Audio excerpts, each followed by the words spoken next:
What does MiLoG do?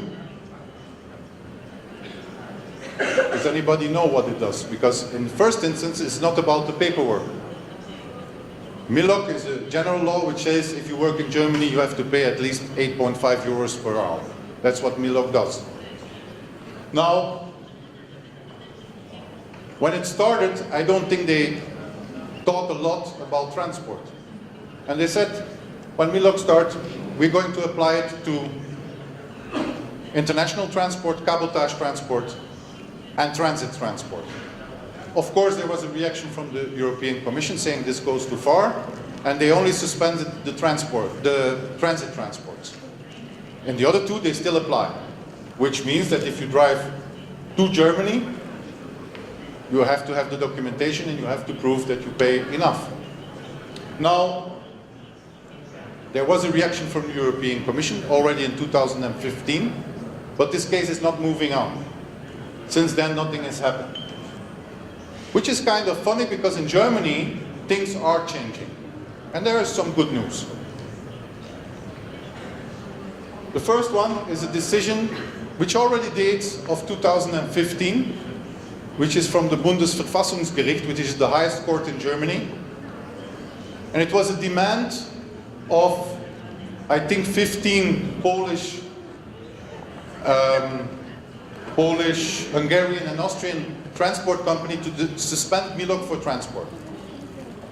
The Bundesverfassungsgericht, for technical reasons, did not enter.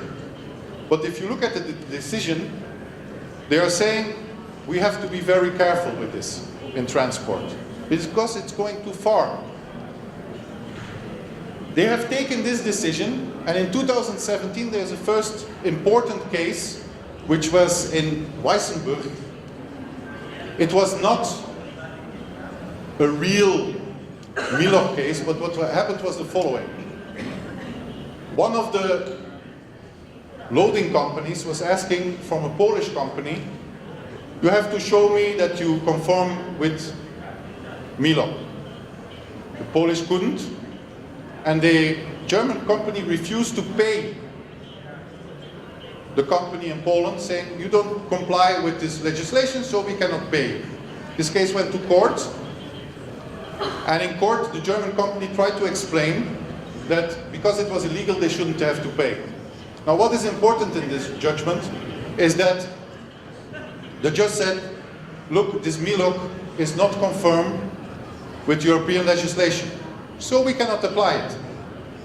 The only thing is he went a little bit too far, I think. Because the cases they were talking about was about cabotage transport. And according to me, in cabotage transport, they can apply MiLoG. The only problem is in international transport. Perhaps more important is the latest decision, is a decision from 7 February of 2018 from Berlin. This concerned a MiLoG control. It was again a Polish company, and the German customs, they made the declarations of MiLoG, and all of a sudden German customs asked for the documentation of all the drivers. So they sent a letter to the Polish company saying, okay, send us all the documentation about how you pay your drivers. The Polish company refused to give this documentation and went into court asking, okay, can I refuse to give this documentation? I don't know if there are any people out here who already had this kind of control. I have clients all over who already had.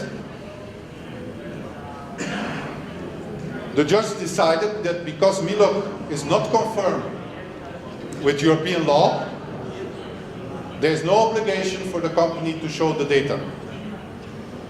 The case, to be honest, is not finished yet. The customs office went into appeal, and we are now awaiting the appeals judgment. But that means that at this time, we have two important judgments who confirm the view I've been having for a long time, that for international transport, MiLoG, and you can apply exactly the same to Macron, because the same principles apply in Macron and in MiLoG, or in the Austrian system, or in the Italian system. You can apply them everywhere.